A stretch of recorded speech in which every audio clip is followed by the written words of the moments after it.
Fala galera, Igor de Aquino aqui. Sim, depois de um eterno período de inatividade, eu tô de volta com uma nova proposta. Por causa de questões de tempo, trabalho e tal, não estava conseguindo conciliar, eu vou fazer vídeos dessa seguinte maneira que nem eu tô fazendo agora. Um take só, me filmando, falando sobre o filme durante alguns minutos, sem edição, sem nada e publicando no YouTube. É a maneira que eu achei mais fácil de continuar me comunicando com vocês, voltando, e não poderia esperar estreia melhor pra fazer isso, né? Batman contra Super-Homem estreou nesse final de semana nos cinemas brasileiros, e olha, a galera tá certa em criticar o filme. O filme não chega a ser nenhum desastre, como muita gente tem falado por aí, mas tá longe de ser um filme de qualidade exuberante também, que chama as atenções. Vamos lá, vamos começar pelo seguinte. O filme é um filme que peca muito em questões de roteiro. Ele tem personagens com motivações muito questionáveis. Por exemplo, a briga entre Batman e Super-Homem. Isso não é um spoiler, óbvio que todo mundo sabe que a briga é resolvida em determinado momento, mas é algo que se resolve de maneira muito fútil. De uma hora para outra eles resolveram virar amigos e combater o inimigo maior.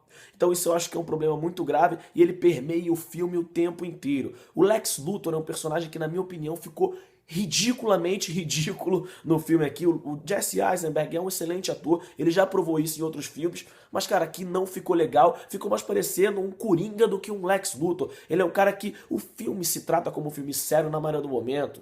O Superman é sério, o Batman é sério, e aí vem o Lex Luthor de vez em quando dando palminha, falando então isso não fica legal, não combina com o filme. Em todos os momentos que ele aparece, eu achei que o filme destoou nesse quesito, tá? A fotografia do filme é muito bonita, é excelente. O Zack Snyder é um cara que ficou conhecido internacionalmente lá pelo 300, justamente por causa da fotografia, porque o filme em si não era nada demais, a fotografia era sensacional, foi o que chamou a atenção, é claro, além das frases de efeito. Frases de efeito que é outro problema de Batman contra Super-Homem, principalmente nos Lex Luthor. Ele o tempo inteiro tenta fazer frases de efeito, aquele tipo de frase que é pra ficar na memória do telespectador, mas que não acontece em momento nenhum. Beleza? Então a fotografia é excelente, as cenas de ação são muito bem coreografadas, são muito bem feitas, então o filme visualmente é sim muito bonito e talvez o filme de super-herói mais bonito que a gente tenha visto aí nos últimos anos, mas é um filme que peca muito em outros detalhes, como no roteiro, como eu já falei, os personagens têm motivações muito ruins, ele é um filme que não tem uma história muito coesa, ele é um filme que está se preocupando o tempo inteiro em apresentar personagens, como acontece com o Batman. Por exemplo, aqui, o filme é muito mais um filme do Batman do que do Super-Homem. Ele apresenta também aqui a Mulher Maravilha, tem relances de Aquaman, Cyborg e Flash. Ou seja, ele está claramente querendo te mostrar que vem mais coisa por aí. E isso às custas de um filme coeso como Batman contra o Super-Homem. A gente teve uma oportunidade única aqui, a Warner Bros. Junto com a DC, de mostrar um dos maiores confrontos de super-heróis esperados da história dos cinemas, algo que não aconteceu. Sim, o confronto aconteceu, mas não da maneira que a galera esperava. Ou seja, ele cria, ele desenvolve bons personagens, que é o que acontece sim, temos bons personagens aqui, todos muito bem introduzidos, de maneira geral,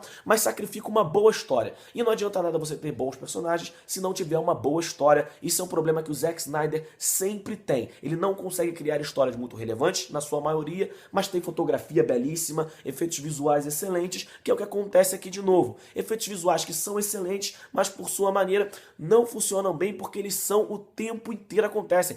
O Batman contra Superman sofre do mesmo mal que aconteceu no Homem de Aço lá em 2013. Ele tem muita ação, principalmente na fase final do filme, e pouca história, pouco enredo, e nem tanto céu, nem tanto sol, nem tanta lua, né, Zack Snyder? Você tem que saber conciliar as duas coisas de maneira muito agradável para satisfazer o seu público. E ele não consegue aqui. Efeitos visuais excelentes, fotografia excelente, história não muito coesa, história que deixa a desejar, personagens bons, o que nos dá um relance de que Liga da Justiça pode ser um filme bom, sim.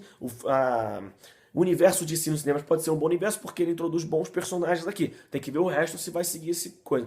Mas agora tem que ter bons personagens e boas histórias. Beleza, galera? Essa é a minha análise curta de Batman contra Super-Homem. Diz aí o que você achou desse novo perfil de crítica. É vídeo selfie mesmo. Eu tô postando aqui sem edição nenhuma, falando o que eu acho do filme, para dar o máximo de possibilidade de eu trazer mais vídeos o tempo inteiro e a gente poder fazer um diálogo saudável. É muito bom estar de volta aqui, podendo falar com vocês sobre cinema. Então diz aí o que você achou de Batman contra Super-Homem. É muito bom estar de volta, galera. Dá seu feedback aí sobre o que você achou, tá? Só de estar de volta é excelente. Eu dou uma nota 5 para Batman vs Superman. É um filme que tem pontos positivos, tem muitos pontos